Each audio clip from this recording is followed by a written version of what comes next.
Mis manos temblaron cuando Eduardo empujó el plato de sobras hacia mi lado de la mesa. «Esto es suficiente para ti, mamá. Los ancianos no trabajan, así que no necesitan tanto alimento como los que sí lo hacemos». Sus palabras cayeron como piedras frías en mi estómago vacío. Mónica, mi nuera, sonrió desde la esquina de la cocina mientras servía porciones generosas de pollo, asado y puré cremoso para ella y mi hijo.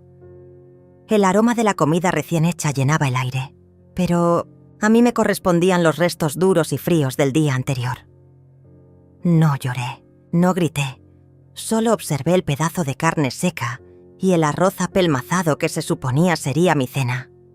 A los 65 años, después de haber criado a ese hombre, después de haberle dado todo lo que tenía, después de haber trabajado día y noche para que él pudiera estudiar y convertirse en el profesional que era ahora, recibía esto: desprecio servido en un plato desportillado.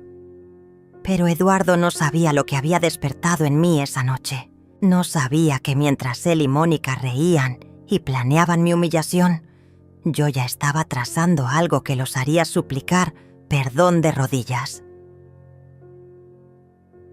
3 días después, cuando Eduardo llegó del trabajo esperando encontrar la cena lista, y la casa, impecable como siempre, se encontró con algo que jamás había imaginado. Algo que lo hizo comprender que había subestimado completamente a la mujer que le dio la vida. Debo retroceder para que entiendas cómo llegué a ese momento. Cómo una madre amorosa se convirtió en una extraña fría que observaba cada movimiento de su hijo con la precisión de un cazador. Porque esta historia no comenzó con ese plato de sobras. Comenzó meses atrás, en una tarde de domingo que parecía perfecta, cuando Eduardo llegó a casa con esa sonrisa que yo creía sincera. Era octubre, y las hojas doradas se acumulaban en el jardín que yo había cuidado durante 30 años. El sol entraba suave por las ventanas del comedor, iluminando la mesa de roble que había sido de mi madre, la misma donde Eduardo había hecho sus tareas de niño, donde había celebrado sus cumpleaños, donde había anunciado su graduación. Esa tarde, mientras yo preparaba su pozole favorito, él se sentó en esa misma silla y me dijo con voz calmada: «Mamá, Mónica y yo hemos estado pensando que sería mejor si nosotros nos encargáramos de administrar los gastos de la casa». Sus palabras sonaron razonables, envueltas en esa preocupación fingida que había aprendido a usar también. «Tú ya no deberías preocuparte por esas cosas a tu edad. Déjanos hacernos cargo». Mónica asintió desde la cocina, removiendo la olla con esa sonrisa que nunca llegaba a sus ojos. El aroma del pozole llenaba la casa, mezclándose con esa sensación extraña que comenzaba a formarse en mi pecho, como cuando sabes que algo está mal, pero no puedes identificar qué. Debí haber prestado atención a los detalles, a cómo Eduardo evitaba mi mirada cuando hablaba de dinero, a cómo Mónica había comenzado a revisar mis cuentas del supermercado con esa expresión calculadora, a cómo ambos suspendían sus conversaciones cuando yo entraba a la habitación. Pero yo era Teresa, la madre confiada, la mujer que había dedicado su vida entera a esa familia y que jamás había imaginado que su propio hijo pudiera verla como una carga. «Está bien, hijo», le dije esa tarde, mientras servía el pozole en los platos hondos que había comprado para celebrar su primera comunión. «Si crees que es lo mejor». Y así, sin saberlo, firmé mi propia sentencia. Porque Eduardo y Mónica no querían ayudarme a administrar los gastos. Querían controlarme completamente. Los cambios fueron graduales, casi imperceptibles. Primero fue el supermercado. «Mamá, nosotros nos encargamos de hacer las compras. Tú solo dinos qué necesitas». Luego fueron las facturas. «No te preocupes, por pagar nada, nosotros lo manejamos todo». Después mi tarjeta de crédito. «Es mejor que la mantengamos nosotros, por seguridad». Al principio parecía una bendición. Eduardo llegaba del trabajo y me preguntaba si necesitaba algo del supermercado. Mónica me traía té en las tardes y se sentaba conmigo a ver las telenovelas. «Queremos que descanses, mamá Teresa», me decía con esa voz dulce que había perfeccionado desde que se casó con mi hijo. «Ya has trabajado suficiente en tu vida». Pero había algo en sus ojos que no encajaba con sus palabras. Una frialdad que aparecía cuando creía que yo no la estaba viendo. La forma en que contaba los productos que sacaba de las bolsas del supermercado, como si estuviera haciendo un inventario. Cómo revisaba mi armario cuando yo estaba en el jardín, moviendo mis cosas con esa familiaridad que no le había dado permiso de tener. La primera señal real llegó una mañana de noviembre. Yo estaba preparando café cuando escuché a Eduardo hablando por teléfono en la sala. Su voz era baja, pero las paredes de esta casa eran delgadas, y después de tantos años viviendo aquí, había aprendido a escuchar los susurros que se filtraban entre las habitaciones. «Sí, ya tenemos acceso a todo», decía, caminando de un lado a otro sobre el piso de madera que crujía bajo sus pasos. «Las cuentas, las tarjetas, incluso conseguimos que firmara el poder notarial la semana pasada». Una pausa larga. «No, ella no sospecha nada. Cree que solo queremos ayudarla».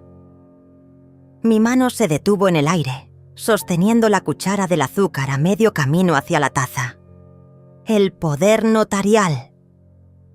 Recordé esa tarde en que Eduardo me había dicho que necesitaba mi firma para algunos papeles del seguro médico.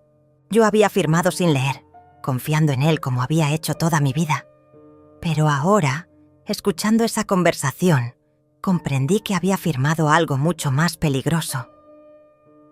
«La casa está a su nombre, pero con el poder podemos manejar todo», continuó Eduardo. «Si la situación se complica, siempre podemos decir que ya no está en condiciones de tomar decisiones por sí misma». El café se derramó sobre el mostrador cuando mi mano comenzó a temblar. Mónica apareció en la cocina en ese momento, con esa sonrisa automática que había ensayado durante meses. «¿Todo bien, mamá Teresa?», me preguntó, pero sus ojos ya estaban calculando qué tanto había escuchado. «Se te cayó un poco de café». «Sí, solo un pequeño accidente», murmuré, limpiando el mostrador con manos que no podía controlar completamente.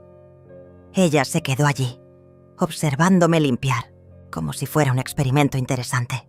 Cuando Eduardo colgó el teléfono y entró a la cocina, intercambiaron una mirada que duró apenas un segundo, pero que yo capté perfectamente. Era la mirada de dos conspiradores que acababan de darse cuenta de que quizás habían hablado demasiado alto. Esa noche no pude dormir.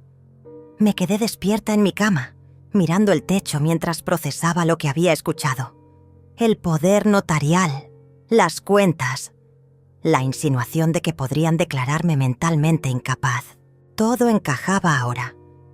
Las visitas repentinas del médico que Eduardo había organizado para mi bienestar. Las preguntas sobre mi memoria que parecían inocentes, pero que ahora entendía que eran evaluaciones disfrazadas. A la mañana siguiente, decidí hacer mi propia investigación. Mientras Eduardo estaba en el trabajo y Mónica había salido a hacer mandados, revisé mi escritorio en busca de los documentos que había firmado. Lo que encontré me heló la sangre. No solo había firmado un poder notarial general, también había autorizado que Eduardo tuviera acceso completo a mi cuenta bancaria, a mi seguro de vida, e incluso había firmado un documento que lo nombraba como mi representante legal en caso de incapacidad mental o física. Todo estaba allí, en mi propia letra, con mi firma temblorosa de esa tarde en que creí estar ayudando con el papeleo del seguro médico.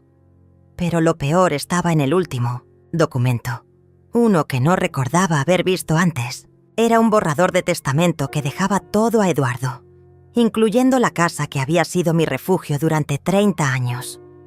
Al margen, había anotaciones en la letra de Mónica acelerar proceso, revisar salud mental, consultar abogados sobre interdicción. La palabra interdicción me golpeó como una bofetada.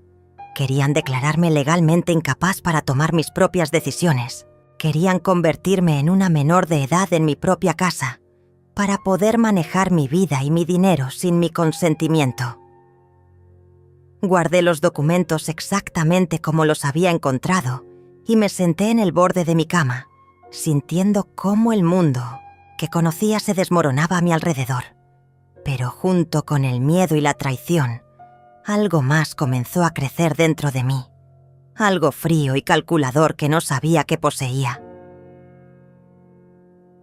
Si Eduardo y Mónica querían jugar el juego de la manipulación, yo les enseñaría cómo se jugaba realmente. Los siguientes días fueron una revelación. Mientras Eduardo y Mónica creían que tenían todo bajo control, yo comencé mi propia investigación. Cada mañana, después de que él se fuera al trabajo y ella saliera a hacer mandados, me convertía en detective de mi propia vida. Primero revisé mis estados de cuenta bancarios que guardaba en el cajón del escritorio. Lo que encontré me heló la sangre. En los últimos 4 meses, habían estado retirando dinero de forma sistemática. Pequeñas cantidades al principio, 50 pesos aquí, 100 allá, pero que sumadas representaban más de la mitad de mis ahorros de toda una vida.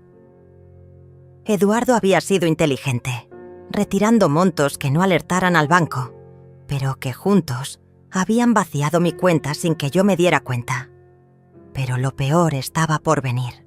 Mientras revisaba los papeles de mi escritorio, encontré algo que no recordaba haber visto antes. Recibos de una inmobiliaria del centro, escondidos entre mis documentos médicos. Habían estado viendo apartamentos lujosos en las mejores zonas de la ciudad. Con mi dinero estaban planificando su futuro, mientras decidían mi destino como si yo fuera un mueble que había que mover o desechar. La confirmación de mis peores temores llegó esa misma tarde. Mónica recibió una llamada telefónica mientras yo fingía hacer la siesta en mi sillón favorito. Su voz era baja, conspiratoria, pero después de 65 años en esta casa, había aprendido que las paredes tienen oídos cuando la necesidad lo requiere. Ya casi tenemos lo suficiente para el enganche del departamento, le decía a alguien del otro lado de la línea. Eduardo calcula que en 6 semanas más podemos hacer la transferencia completa. Hubo una pausa larga. No te preocupes, ella no sospecha absolutamente nada. Ayer le redujimos otra vez la porción de comida diciéndole que era por su diabetes, y ni siquiera protestó. Ahí estaba la explicación. Las raciones cada vez más pequeñas, los comentarios sobre mi delicada salud, las sugerencias de que los ancianos no necesitábamos tanto alimento. No era solo crueldad, era psicología aplicada. Me estaban condicionando para sentirme como una carga, para aceptar menos de lo que merecía, para volverme pequeña e invisible en mi propia casa. El médico que conoce a Eduardo ya firmó 3 evaluaciones donde sugiere que puede estar desarrollando demencia senil. Continuó Mónica, y mi corazón se detuvo. Con eso y el poder notarial, el abogado dice que conseguir la interdicción será pan comido. Interdicción. La palabra resonó en mi cabeza como una campana funeral.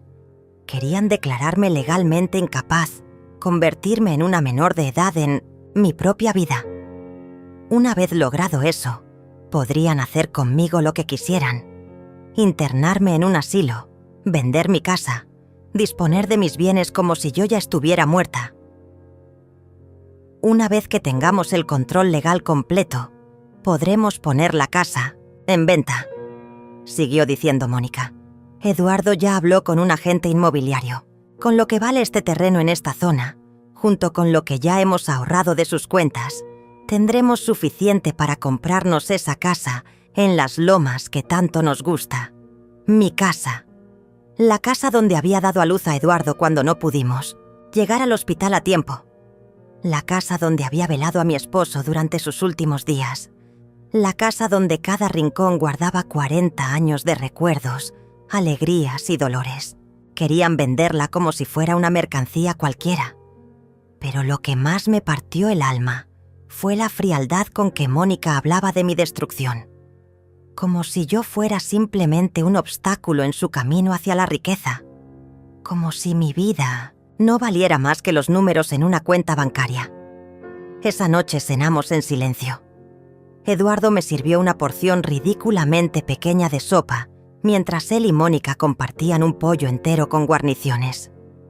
«Tienes que cuidar tu peso, mamá», me dijo con esa voz condescendiente que había perfeccionado. «El doctor dice que a tu edad el sobrepeso puede ser peligroso». Yo asentí sumisamente, tomando cucharadas diminutas de un caldo que apenas tenía sabor, mientras por dentro algo comenzaba a despertar. Algo frío, calculador, que llevaba décadas dormido. Si Eduardo y Mónica creían que podían manipular a una anciana indefensa, estaban a punto de descubrir lo equivocados que estaban.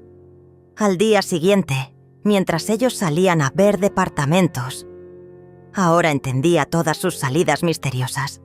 Yo comencé a hacer mis propias llamadas. La primera fue a mi hermana Lorena, que vivía en Puebla, y a quien no había visto en meses, porque Eduardo siempre inventaba excusas para cancelar las visitas familiares.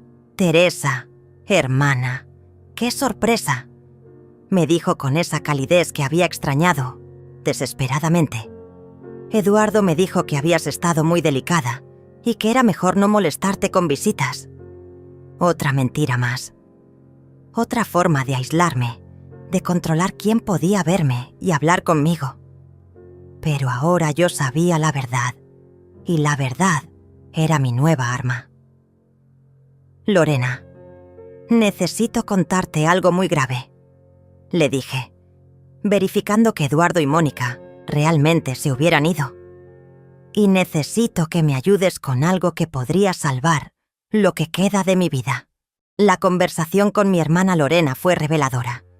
Cuando le conté lo que estaba sucediendo, su silencio del otro lado de la línea me confirmó que ella también había sospechado algo.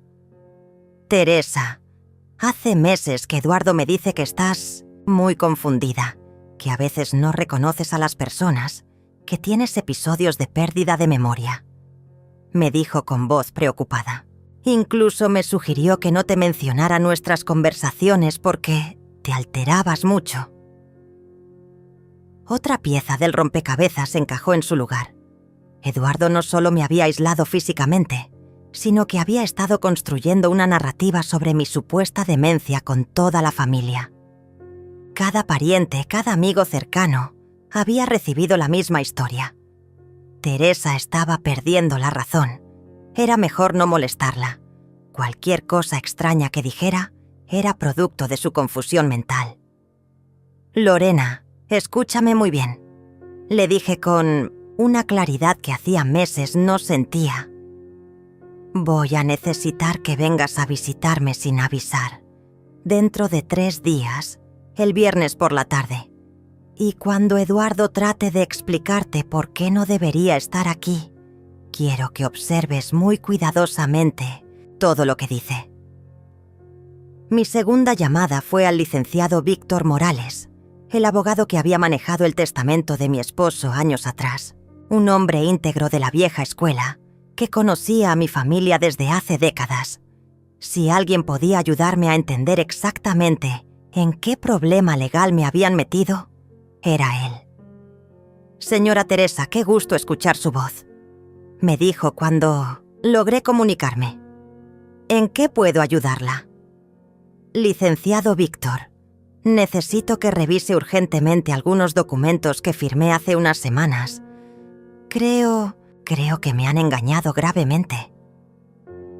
Le expliqué la situación en términos generales, sin dar nombres todavía. Su respuesta me heló la sangre.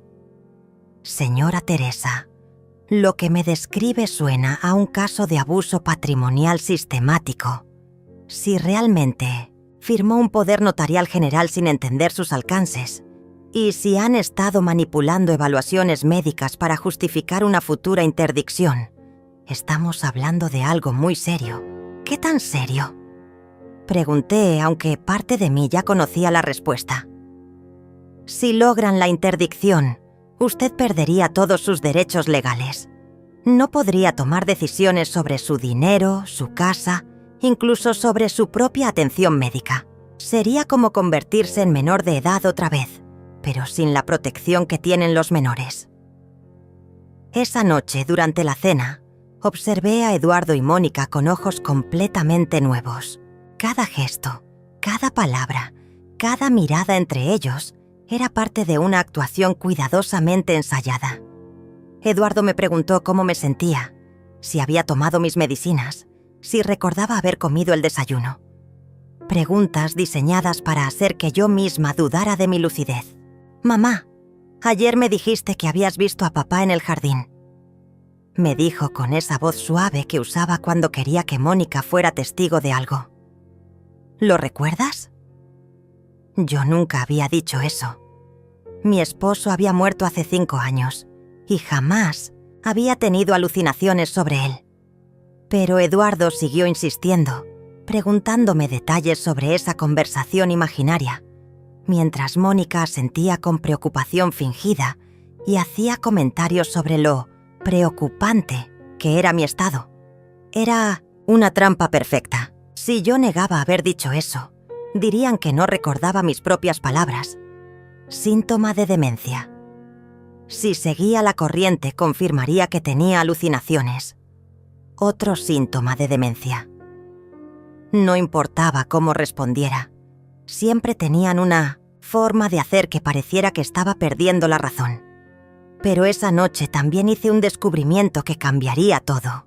Mientras ellos veían televisión en la sala, fingí ir al baño, pero en realidad entré a su habitación. En el buró de Mónica encontré una libreta pequeña, escondida bajo algunos papeles. Era un registro detallado de todo lo que habían hecho en los últimos meses. 15 de septiembre. Teresa firmó poder notarial. No leyó documento completo. 22 de septiembre. Primer retiro grande de su cuenta. 15.000 pesos. 28 de septiembre. Visita médico Dr. Ramón Silva. Evaluación favorable para nuestros propósitos. 5 de octubre. Teresa preguntó por sus estados de cuenta. Eduardo le dijo que se habían perdido en correos. 12 de octubre. Reducimos porciones de comida. Justificación. Salud delicada. Página tras página de mi humillación sistemática, documentada como si fuera un experimento científico. Pero lo más revelador estaba en las últimas entradas. 20 de octubre. Contacto con Casa de Retiro San José. Precios y disponibilidad para diciembre. 25 de octubre. Abogado confirma que con 3 evaluaciones médicas más podemos proceder con interdicción. 30 de octubre. Teresa cada vez más sumisa. Plan funcionando perfectamente. La última entrada era de ayer. 2 de noviembre. Eduardo comenzará fase final mañana. Humillación pública para acelerar proceso psicológico. Fase final. Humillación. Pública. Ahora entendía por qué Eduardo había sido tan cruel esa noche con el plato de sobras. No era solo maldad. Era el siguiente paso en su plan para quebrar mi espíritu completamente. Fotografié todas las páginas con el teléfono celular que mi nieta Mariana me había regalado meses atrás, el mismo que Eduardo creía que yo no sabía usar. Cada entrada, cada fecha, cada detalle de su conspiración contra mí quedó registrado en imágenes que ellos jamás sospecharían que existían. Cuando regresé a la sala, Eduardo me miró con esa sonrisa falsa que había perfeccionado. ¿Todo bien, mamá? ¿Te tardaste mucho? Sí, hijo. Respondí con la voz más dócil que pude simular. Solo que a mi edad todo toma más tiempo. Mónica rió como si hubiera dicho algo entrañable, pero yo vi cómo intercambiaron esa mirada de satisfacción. Creían que me tenían exactamente donde querían, humillada, aislada, dudando de mi propia cordura. Lo que no sabían era que acababan de despertar a la mujer que había sobrevivido a la pobreza, que había criado a un hijo sola durante años, que había cuidado a un esposo enfermo sin ayuda de nadie. La mujer que llevaba décadas fingiendo ser más débil de lo que realmente era, porque así era como las mujeres de mi generación habíamos aprendido a sobrevivir. Pero el tiempo de fingir debilidad había terminado. Era hora de recordarles a Eduardo y Mónica que habían subestimado completamente a la mujer equivocada. Al día siguiente comenzó lo que Eduardo había llamado en su libreta la fase final. Llegó del trabajo con esa expresión seria que había ensayado frente al espejo y se sentó frente a mí en la mesa del comedor como si fuera a darme una noticia médica grave. «Mamá, Mónica y yo hemos estado hablando con el doctor Silva sobre tu condición», comenzó, usando ese tono condescendiente que había perfeccionado para estas ocasiones. «Él está muy preocupado por los episodios de confusión que has estado teniendo.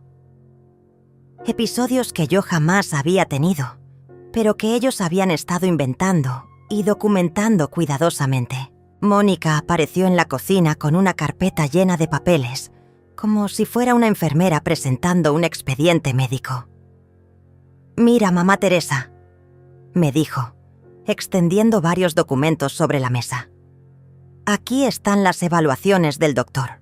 Él recomienda que consideremos algunas opciones para tu bienestar».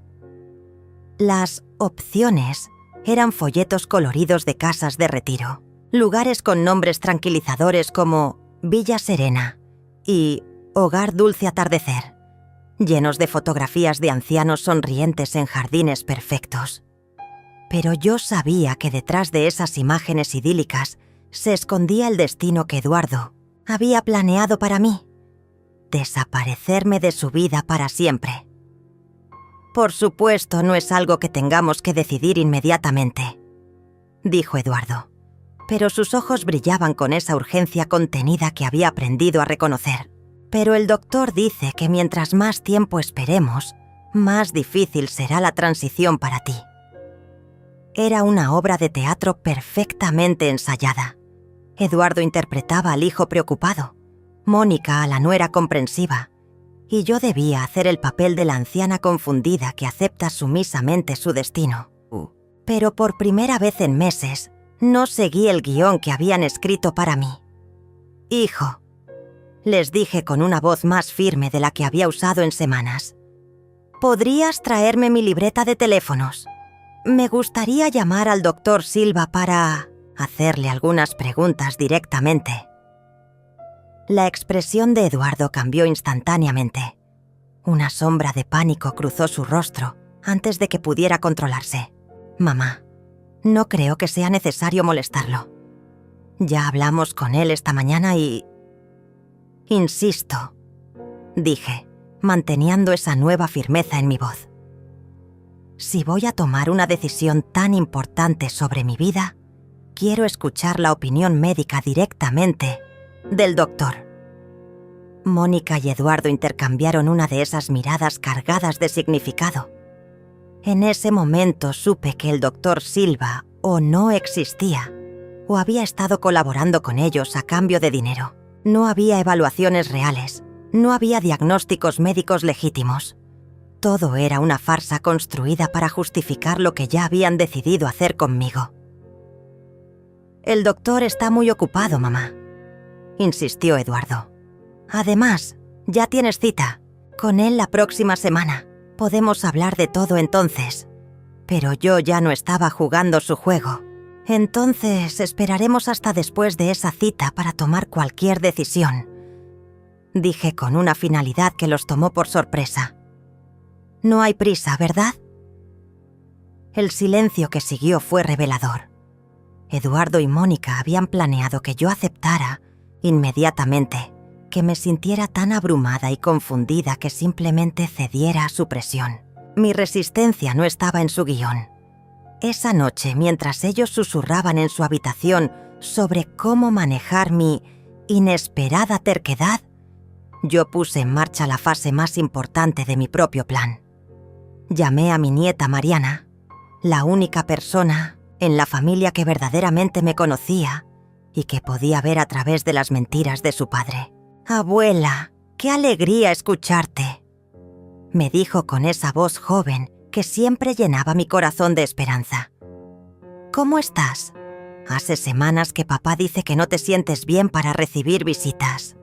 «Mariana, cielo, necesito pedirte un favor muy importante», le dije, bajando la voz para asegurarme de que Eduardo y Mónica no pudieran escucharme.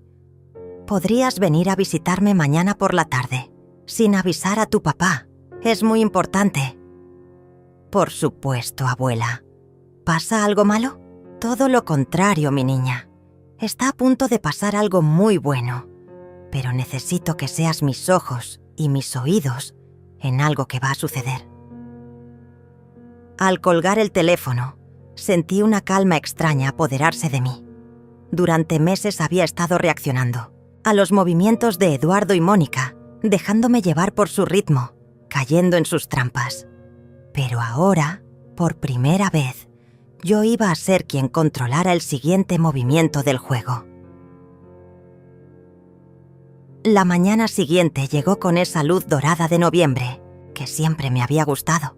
Eduardo se fue al trabajo como siempre, pero no sin antes recordarme que pensara cuidadosamente en las opciones que me habían presentado. Mónica se quedó en casa, supuestamente para acompañarme, pero yo sabía que en realidad estaba ahí para vigilarme y asegurarse de que no hiciera llamadas telefónicas comprometedoras. Lo que ninguno de los dos sabía era que yo ya había hecho todas las llamadas necesarias. El licenciado Víctor vendría esa tarde, media hora antes de que Mariana llegara. Mi hermana Lorena estaba en camino desde Puebla y llegaría justo cuando Eduardo regresara del trabajo. Y yo había preparado una sorpresa que ninguno de ellos vería venir.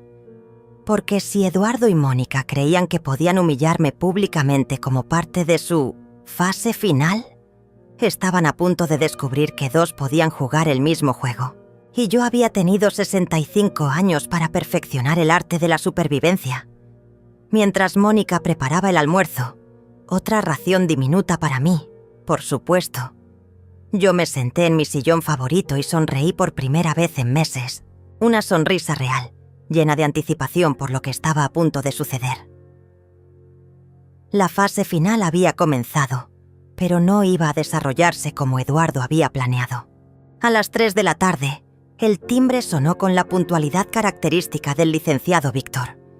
Mónica se asomó por la ventana y frunció el ceño al ver a un hombre mayor con maletín en la puerta. «¿Esperas a alguien, mamá Teresa?», me preguntó con esa voz controlada que usaba cuando algo no encajaba en sus planes. «Ah, sí, es el licenciado Morales», respondí con la naturalidad que había estado ensayando toda la mañana. «Le pedí que viniera a revisar unos papeles del seguro de vida de tu suegro. Cosas aburridas de ancianos, ya sabes». La mentira funcionó perfectamente. Mónica no podía objetar sin parecer sospechosa, así que abrió la puerta con esa sonrisa falsa que reservaba para las visitas. «Licenciado Morales, qué gusto verlo después de tantos años», le dije cuando entró a la sala. Era un hombre distinguido de unos 70 años, con esa presencia que solo dan décadas de experiencia legal.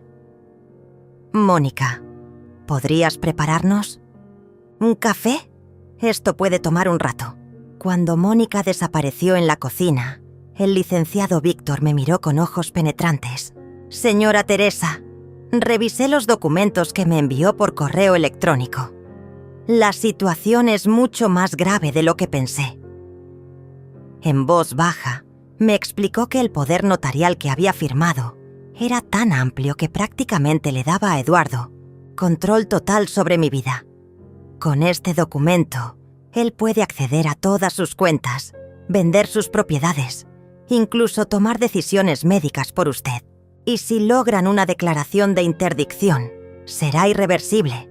¿Qué puedo hacer?, le pregunté mientras escuchaba a Mónica trajinar en la cocina, probablemente tratando de escuchar nuestra conversación. «Lo primero es revocar ese poder Notarial inmediatamente. Tengo los documentos preparados, solo necesita firmarlos. Lo segundo es asegurar sus cuentas bancarias antes de que puedan vaciarlas completamente. Y lo tercero, hizo una pausa significativa, es conseguir evidencia de que la han estado manipulando deliberadamente. Ya tengo esa evidencia, le susurré, mostrándole discretamente las fotografías que había tomado de la libreta de Mónica en mi teléfono. Los ojos del licenciado se agrandaron mientras revisaba las imágenes. Señora Teresa, esto es abuso patrimonial documentado por los propios perpetradores.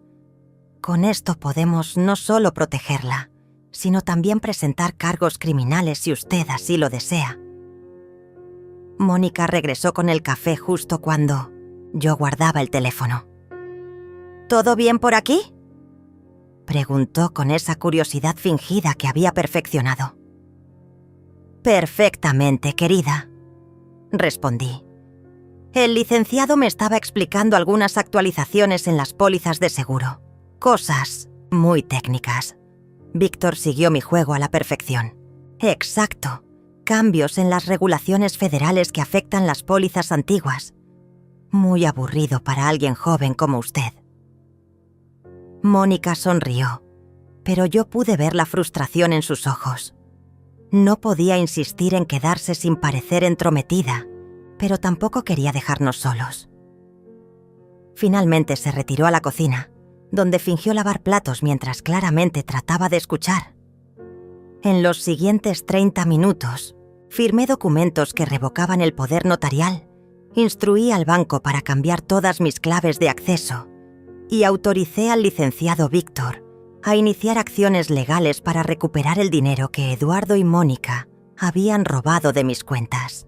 Una cosa más, me dijo mientras guardaba los papeles. Necesitamos testigos confiables de su estado mental actual. ¿Hay alguien de la familia que pueda venir hoy? Mi nieta Mariana llegará en cualquier momento, le dije. Y mi hermana Lorena debería estar aquí antes de que Eduardo regrese del trabajo. Exactamente a las 4. Mariana tocó la puerta. Era una joven de 16 años, inteligente y observadora, que había heredado los ojos penetrantes de mi difunto esposo. Cuando entró y vio al licenciado, me miró con curiosidad, pero no hizo preguntas. «Abuela, qué sorpresa ver al licenciado. Morales», dijo dándome un beso en la mejilla. «¿Todo está bien?» «Todo está perfecto, mi niña. De hecho, estaba esperándote para que fueras testigo de algo muy importante». Mónica apareció inmediatamente, con esa sonrisa tensa que significaba que estaba perdiendo el control de la situación. «Mariana, qué sorpresa. Tu papá no me dijo que vendrías». «Papá no sabe que estoy aquí», respondió Mariana con esa honestidad directa de los adolescentes. «La abuela me pidió que viniera». La tensión en el rostro de Mónica se intensificó. Su plan dependía de mantenerme aislada, y de repente su casa se estaba llenando de personas que ella no había invitado ni podía controlar. El licenciado Víctor aprovechó el momento. «Señorita Mariana, necesito que sea testigo de que su abuela está completamente lúcida y en pleno uso de sus facultades mentales. ¿Ha notado usted algún signo de confusión o deterioro cognitivo en ella?» Mariana me miró directamente a los ojos antes de responder. «Al contrario, licenciado. Mi abuela siempre ha sido la persona más inteligente y observadora que conozco. Cuando era pequeña, ella era la única que se daba cuenta cuando yo había hecho travesuras, incluso antes de que yo confesara. ¿Y en los últimos meses?», insistió el licenciado. «¿Su padre le ha comentado algo sobre la salud mental de su abuela?» El rostro de Mariana se ensombreció. «Papá me ha dicho que la abuela está confundida, que a veces no reconoce a las personas, pero cada vez que vengo a visitarla, ella está perfectamente normal. De hecho...» Hizo una pausa, mirando a Mónica con suspicacia. Siempre me había parecido extraño que papá me dijera eso cuando yo no veía ninguna evidencia. Mónica se movía nerviosamente por la sala, claramente incómoda con el rumbo de la conversación. Mariana, querida, tal vez no entiendes completamente la situación. Tu abuela ha tenido algunos episodios. ¿Qué tipo de episodios?, preguntó Mariana con esa franqueza desarmante de la juventud. Porque yo nunca he visto ninguno. En ese momento exacto, como si hubiera sido orquestado por el destino, sonó el timbre. Era Lorena, mi hermana, que llegaba desde Puebla con esa expresión determinada que conocía desde nuestra infancia. El plan estaba funcionando a la perfección. Eduardo regresaría del trabajo en 1 hora, esperando encontrar a una madre humillada y aislada, lista para aceptar su destino. En lugar de eso, se encontraría con una casa llena de testigos y con evidencia legal que demostraría exactamente quién era la persona que realmente había estado perdiendo la razón. Cuando Lorena entró por la puerta, la expresión de Mónica pasó de incómoda a francamente alarmada. Mi hermana tenía esa presencia commanding que siempre había tenido, incluso de niñas. A los 62 años, seguía siendo la mujer que no se dejaba intimidar por nadie. Teresa, hermana, me dijo abrazándome con fuerza. Vine tan pronto como pude. Luego miró directamente a Mónica. Tú debes ser la esposa de Eduardo. ¡Qué extraño! Él me dijo que Teresa no estaba recibiendo visitas porque su estado mental era muy delicado. Mónica balbuceó algo sobre malentendidos, pero Lorena ya estaba evaluando la situación con esos ojos agudos que habían hecho temblar a más de un mentiroso en su vida. Licenciado Morales, dijo reconociendo al abogado. Qué casualidad encontrarlo aquí. ¿Todo está en orden con los asuntos legales de Teresa? Completamente en orden, señora Lorena, respondió Víctor con una sonrisa significativa. De hecho, acabamos de terminar de actualizar algunos documentos muy importantes.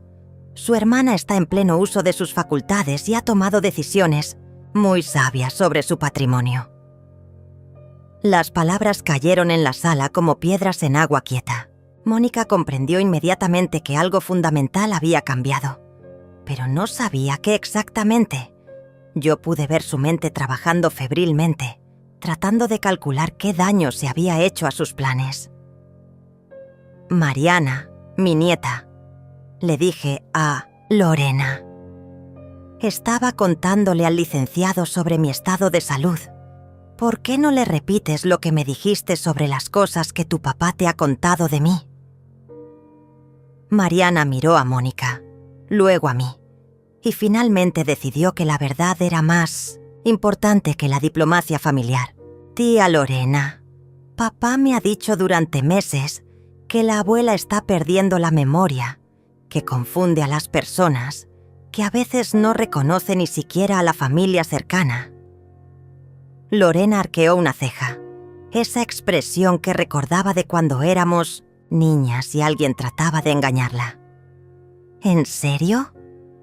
Porque Teresa y yo hablamos por teléfono apenas ayer y me acordó con perfecta precisión el cumpleaños de mi nieto del mes pasado. Me preguntó por la salud de mi esposo después de su cirugía e incluso me corrigió cuando confundí una fecha de nuestra infancia. El silencio que siguió fue ensordecedor. Mónica se dio cuenta de que estaba atrapada en una red de contradicciones que no podía explicar sin revelar la verdad.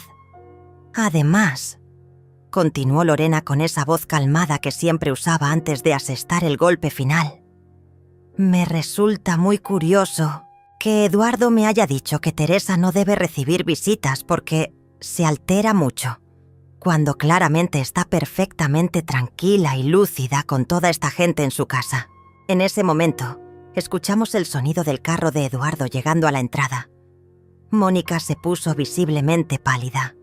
Su esposo regresaría esperando encontrar una situación controlada, y en lugar de eso se enfrentaría a una sala llena de personas que acababan de desmantelar meses de mentiras cuidadosamente construidas.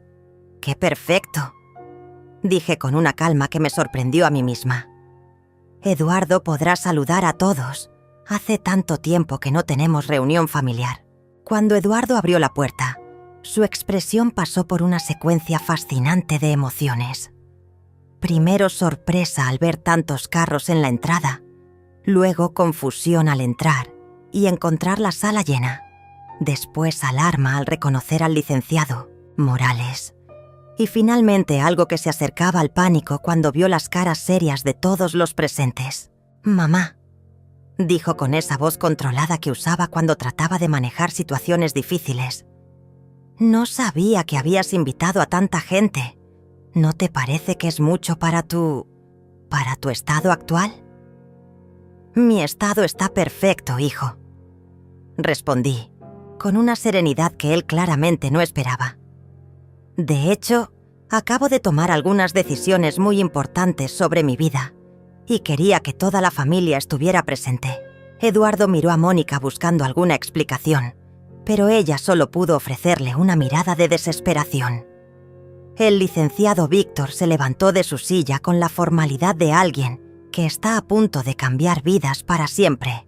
«Señor Eduardo», dijo con voz profesional, «me da mucho gusto verlo después de tantos años. Su madre me pidió que viniera hoy para revocar el poder notarial que usted tiene sobre sus asuntos». Las palabras golpearon a Eduardo como un martillo. Su rostro perdió todo el color y por un momento pareció que no podía procesar lo que había escuchado. «¿Revocar?», murmuró. «Pero mamá, ese poder es para tu protección. El doctor dice que...». «¿Qué doctor?», interrumpió Lorena con esa voz cortante que recordaba de nuestra juventud. «Porque me gustaría mucho conocer a este médico que diagnostica demencia sin que el paciente muestre ningún síntoma». Mariana se acercó a mí y tomó mi mano. «Abuela, ¿es verdad que papá tenía control sobre tu dinero?». «Tenía, mi niña. Pasado, ya no». Eduardo se acercó a mí con esa expresión desesperada que usaba cuando era niño y había roto algo valioso. «Mamá, no entiendes lo que estás haciendo. Ese poder notarial es para tu seguridad. Sin él, cualquier persona podría aprovecharse de ti. Como tú te has estado aprovechando de mí durante meses», dije con una claridad que cortó el aire, como un cuchillo. La sala se sumió en un silencio absoluto. Eduardo y Mónica intercambiaron una mirada de pánico puro. El juego había terminado, y ellos acababan de darse cuenta de que habían perdido completamente, pero lo mejor estaba por venir, porque esta confrontación era solo el comienzo de la lección que estaba a punto de enseñarles sobre lo que sucede cuando subestimas a una mujer que ya no tiene nada que perder. Eduardo se sentó pesadamente en el sofá, como si sus piernas hubieran dejado de sostenerlo. «Mamá, creo que hay un malentendido muy grande aquí», dijo con esa voz que usaba cuando trataba de controlar el daño. «Todo lo que hemos hecho ha sido por tu bienestar». «¿Mi bienestar?», repetí sacando mi teléfono celular. «¿Te refieres a esto?». Deslicé las fotografías de la libreta de Mónica en la pantalla y se la mostré a toda la sala. Eduardo se inclinó para ver y su rostro se descompuso completamente cuando leyó las primeras líneas. «Teresa cada vez más sumisa. Plan funcionando. Perfectamente», leí en voz alta. «Contacto con Casa de Retiro San José. Precios y disponibilidad para diciembre». Lorena arrancó el teléfono de mis manos y siguió leyendo. «Reducimos porciones de comida. Justificación. Salud delicada». ¿En serio, Eduardo? ¿Estuvieron documentando cómo torturar a tu madre? Mónica finalmente encontró su voz. Eso no es lo que parece. Yo estaba llevando un registro médico para ayudar a los doctores. ¿Qué doctores?, preguntó el licenciado Víctor con esa voz fría que usaba en los tribunales.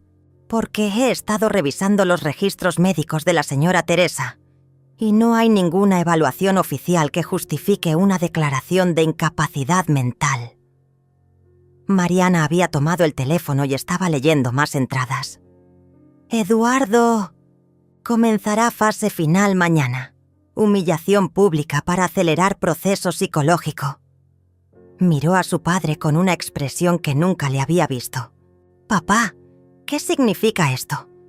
«Significa», dije levantándome de mi silla con una dignidad que hacía meses no sentía, «que tu padre y su esposa han estado planeando robarme todo lo que tengo y encerrarme en un asilo para quedar con mi casa. Y mi dinero». Eduardo se puso de pie bruscamente. «Eso no es cierto. Mamá, tú no estás pensando claramente. El estrés te está afectando». «El único estrés que he tenido», respondí con una calma mortal, «ha sido vivir con 2 personas que me han estado envenenando psicológicamente durante meses». Saqué otra cosa de mi bolso. Una carpeta que había preparado esa mañana. «Eduardo, aquí están los estados de cuenta de mis últimos 6 meses. ¿Podrías explicarle a tu hermana y a tu hija por qué faltan más de 200.000 pesos de mis ahorros?» Le entregué los papeles a Lorena, que los revisó con esa meticulosidad que había heredado de nuestro padre contador. Su expresión se fue endureciendo con cada página. «Eduardo», dijo con una voz que helaba la sangre, «estos retiros, algunos son por cantidades enormes. ¿Qué compraron con 50.000 pesos el 15 de octubre?» Eduardo balbuceó algo sobre gastos médicos, pero Mónica lo traicionó sin querer. «Ese era el enganche del departamento», murmuró, y luego se tapó la boca horrorizada al darse cuenta de lo que había dicho. «¿Qué departamento?», preguntó Mariana con esa voz aguda que usaba cuando estaba realmente enojada. El silencio que siguió fue revelador. Eduardo y Mónica se dieron cuenta de que ya no podían seguir mintiendo. Las evidencias eran demasiado claras, los testigos demasiado numerosos, y sus propias palabras los habían traicionado. «Miren», dijo Eduardo finalmente, con esa desesperación de alguien que sabe que está perdido. «Tal vez tomamos algunas decisiones apresuradas, pero todo era por el bien de mamá. Ella no puede seguir viviendo sola a su edad». «¿Viviendo sola?», exploté, y por primera vez en meses dejé que mi verdadera rabia saliera a la superficie. «Eduardo, tú vives en mi casa, comes mi comida, usas mi electricidad y mi agua. Yo no vivo en tu casa, tú vives en la mía». La verdad cayó sobre la sala como un rayo. Lorena se volteó hacia Eduardo con incredulidad. «Espera, ¿tú no tienes casa propia?» «Él y Mónica han estado viviendo aquí desde que se casaron», expliqué. «Les dije que podían quedarse mientras ahorraban para su propia casa. Eso fue hace 3 años». Mariana miró a su padre como si lo viera por primera. «¿Ves? Papá, has estado viviendo de la abuela todo este tiempo». «No es así de simple», comenzó Eduardo, pero yo lo interrumpí. «No es así de simple. Eduardo, durante 3 años yo he pagado la comida, los servicios, las reparaciones de la casa. He lavado su ropa, limpiado lo que ensucian, cocinado para ustedes todos los días. Y como pago, planeaban robarme mi dinero y encerrarme en un asilo». El licenciado Víctor carraspeó. «Señora Teresa, con la evidencia que tenemos aquí, podríamos presentar cargos criminales por abuso patrimonial, fraude y conspiración. ¿Desea que proceda con eso?» Eduardo se puso pálido. «Mamá, por favor, somos familia. No puedes hacer eso». «¿Familia?», repetí, y mi voz sonó extraña incluso para mí misma. «Eduardo, la familia no humilla, la familia no roba, la familia no conspira para destruir a sus propios miembros». Me acerqué a él, este hombre de 42 años que una vez había sido mi bebé, y lo miré directamente a los ojos. «Pero tienes razón en una cosa. No voy a presentar cargos criminales. Voy a hacer algo mucho peor. La expresión de Eduardo pasó de alivio a confusión. ¿Qué quieres decir? Sonreí por primera vez en meses, pero no era una sonrisa cálida. Era la sonrisa de alguien que había aprendido a ser más inteligente que sus enemigos. Quiero decir que mañana por la mañana, ustedes dos van a descubrir exactamente lo que se siente quedarse sin nada. A las 8 de la mañana siguiente, Eduardo y Mónica despertaron con el sonido de voces en el jardín. Cuando miraron por la ventana, encontraron algo que jamás habían imaginado. Un camión de mudanzas estacionado frente a la casa y 2 hombres subiendo muebles que reconocieron inmediatamente. Bajaron corriendo las escaleras y me encontraron en la cocina, tomando café tranquilamente mientras supervisaba el operativo que había estado planeando toda la noche. «Mamá, ¿qué está pasando?», preguntó Eduardo con esa voz aguda que usaba cuando el pánico lo consumía. «Buenos días, hijo», respondí con una calma que contrastaba brutalmente con su desesperación. «Estoy mudándome». «¿Cómo que te estás mudando? Esta es tu casa». «Exacto, es mi casa, y como es mía, puedo hacer con ella lo que quiera». Tomé otro sorbo de café, disfrutando cada segundo de su confusión. «Y lo que quiero es venderla». Mónica apareció en la cocina con el cabello revuelto y esa expresión de alguien que acaba de despertar en una pesadilla. «No puedes vender la casa, mamá Teresa. Nosotros vivimos aquí». «Vivían», la corregí suavemente. «Pasado. El licenciado Víctor ya contactó a una inmobiliaria. La casa se pone en venta esta tarde». Eduardo se dejó caer en una silla, pero se levantó inmediatamente cuando se dio cuenta de que los trabajadores estaban llevándose esa silla también. «Pero mamá, ¿a dónde vas a ir? ¿Cómo vas a vivir?» «Oh, yo ya tengo todo resuelto», dije con una sonrisa que había estado guardando para este momento. «Compré un apartamento precioso cerca del centro. 2 habitaciones, vista al parque, muy bien iluminado.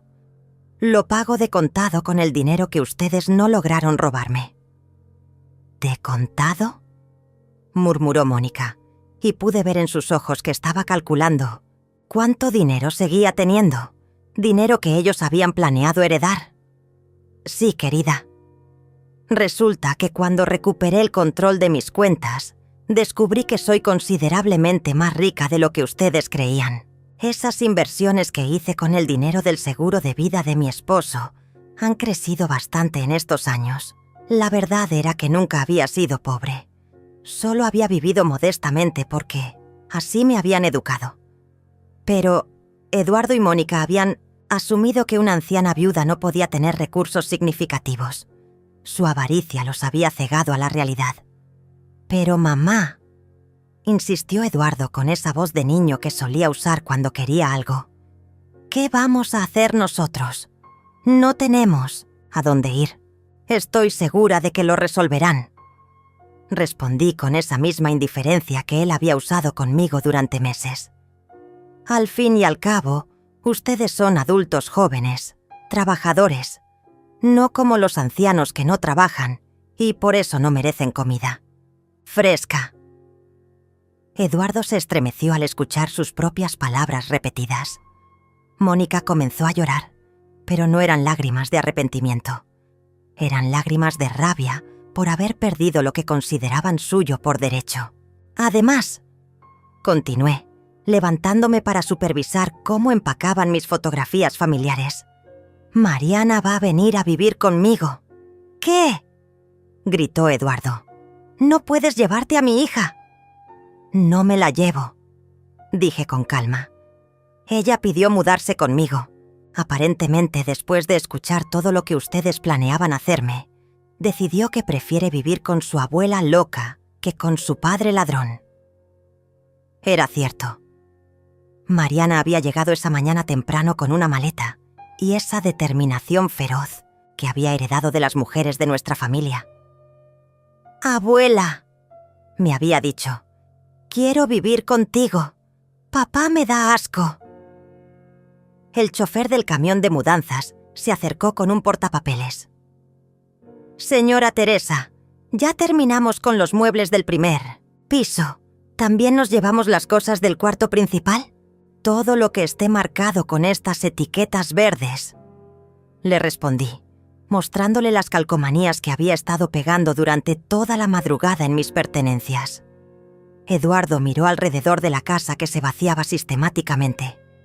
«Mamá, por favor, podemos hablar de esto. Tal vez malinterpretamos algunas cosas, pero somos familia». «¿Familia?», repetí, y esta vez mi voz llevaba todo el peso de meses de humillación. «Eduardo, cuando le dijiste a un plato de sobras que era suficiente para mí porque los ancianos no trabajan, dejaste de ser mi familia». Me dirigí hacia la puerta, donde Mariana me esperaba con una sonrisa orgullosa. «Pero no te preocupes, hijo, te voy a dejar algo». Eduardo y Mónica me siguieron hasta el porche, donde los trabajadores estaban subiendo la última carga al camión. «Les dejo esta hermosa casa vacía, que podrán disfrutar hasta que el nuevo propietario tome posesión. Calculo que eso será en unas 3 semanas, según me dijo la agente inmobiliaria». «¿Y después qué?», preguntó Mónica con esa desesperación que finalmente mostraba su verdadero rostro. «Después», dije subiendo al carro donde me esperaba Mariana, «aprenderán lo que se siente empezar de cero a los 40 años. Lo mismo que me querían obligar a hacer a mí a los 65. Bajé la ventanilla para decir las últimas palabras que les dirigiría en mucho tiempo. «Ay, Eduardo, una cosa más. Ayer cambié mi testamento. Mariana hereda todo. Tú no heredas ni un peso». Mientras nos alejábamos, pude ver en el espejo retrovisor a Eduardo y Mónica parados en el porche de la casa vacía, rodeados de las consecuencias de su propia avaricia. 3 meses después, estoy sentada en la terraza de mi nuevo apartamento, tomando té y viendo el atardecer sobre el parque. Mariana está estudiando en la mesa del comedor y de vez en cuando me pregunta sobre sus tareas de historia. La paz que siento es algo que había olvidado que existía. Eduardo me ha llamado 17 veces. No he contestado ninguna. Mónica me envió una carta larga explicando que todo fue un malentendido. La tiré sin leerla completamente.